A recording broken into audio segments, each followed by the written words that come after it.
Begini membuat tape ketan hijau super manis anti gagal. Bagaimana cara membuat tape yang super manis anti gagal? Pokoknya ciao.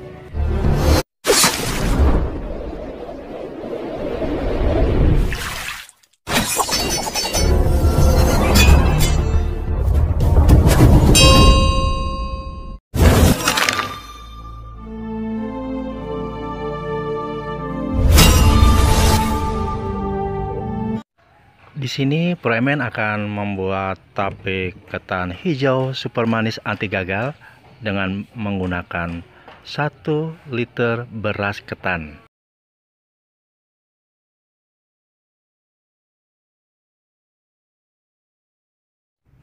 Oke guys, kita siapkan beras ketannya terlebih dahulu. Beras ketan kita bersihkan terlebih dahulu. Kita bersihkan sebersih-bersihnya. Dan setelah dibersihkan, baru kita lakukan proses perendaman. Jadi beras ketan yang sudah dibersihkan direndam selama kurang lebih 3 jam lamanya. Nah, oke. Setelah proses perendaman selama 3 jam, lalu beras ketan tersebut kita tiriskan. Nah, ditiriskan, tiriskan, oke.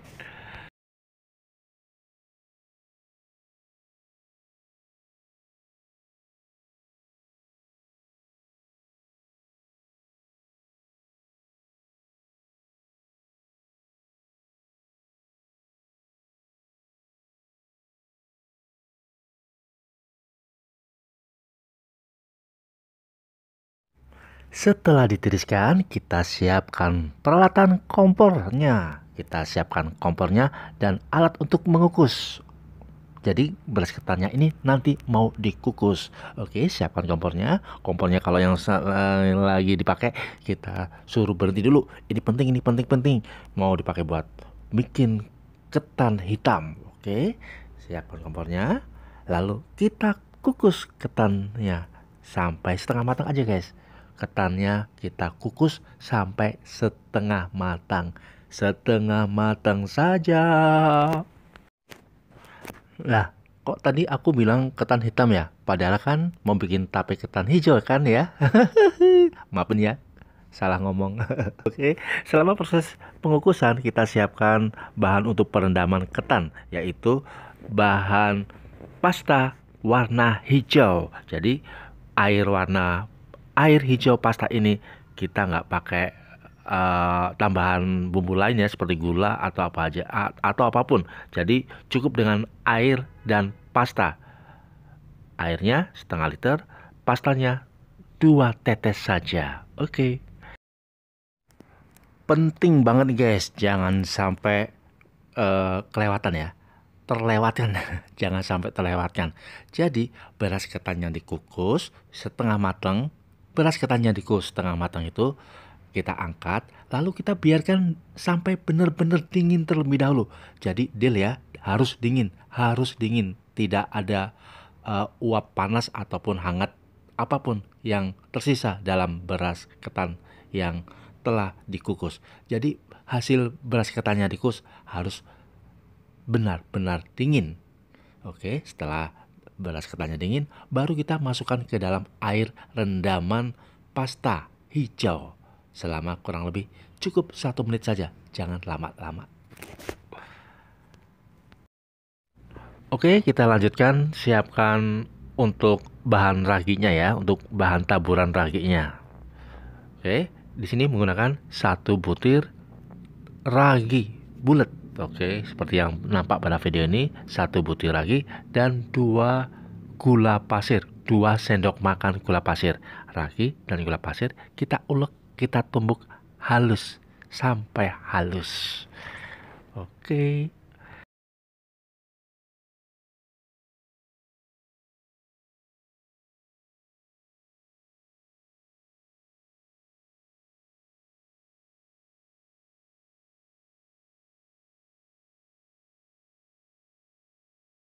Ditiriskan. Setelah ditiriskan, baru kita lakukan untuk proses pengukusan yang kedua. Nah, Dalam proses pengukusan yang kedua ini, pastikan bahwa mengukusnya sampai benar-benar ketannya lunak.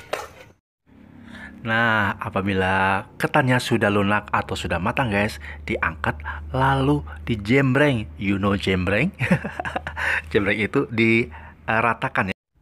Pokoknya ambil wadah lalu diratakan. Nah, jadi ketannya itu harus dalam kondisi benar-benar sampai dingin, tidak panas, tidak hangat, tidak tersisa sebutir pun biji ketan yang masih hangat.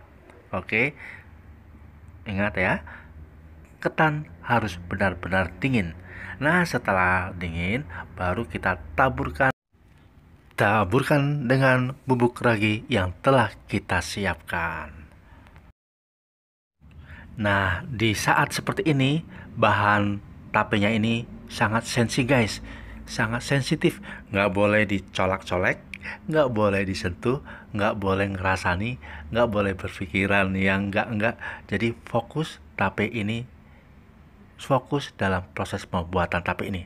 Jadi nggak boleh disentuh sama dengan tangan telanjang guys ya.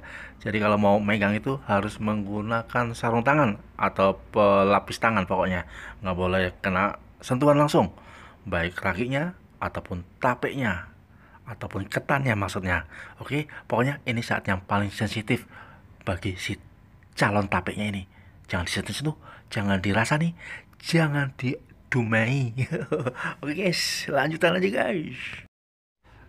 Nah, ini yang nampak dalam video merupakan cara proses penaburan ketan hijaunya dengan menggunakan ragi. Jadi ketan yang sudah kita ratakan, kita taburkan di atasnya dengan bubuk ragi yang telah kita siapkan. Nah, setelah kita taburkan atasnya dan dikondisikan sudah rata, lalu ketannya kita balik guys. Kita balik, kita yang tadinya di atas dipindah posisi menjadi bawah, yang di bawah kita jadi pindah posisi menjadi di atas, baru kita taburkan kembali. Nah, untuk setelah penaburan selesai, baru langsung ketannya itu kita bungkus guys, bungkus dengan wadah yang kedap udara tentunya guys ya. Setelah dibungkus, entah itu apa, mau dimasukkan ke dalam plastik, masukkan dalam toples, masukkan dalam ember, entah apa itu namanya, yang pasti kondisikan bahwa penyimpanan itu tempatnya itu membuat calon tapenya itu kedap udara, dan tunggu atau simpan kurang lebih 2 sampai 3 hari baru tape bisa disantap, dikonsumsi. Oke guys, bisa kan? Bisa.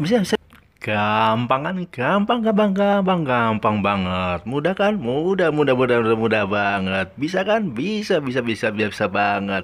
Oke, kalau gitu subscribe guys ya. Yang belum subscribe channel ini. Oke, semoga bermanfaat guys ya. Terima kasih. Mohon maaf apabila ada kesalahan dan kekhilafan. Wabillahi taufiq wal hidayah.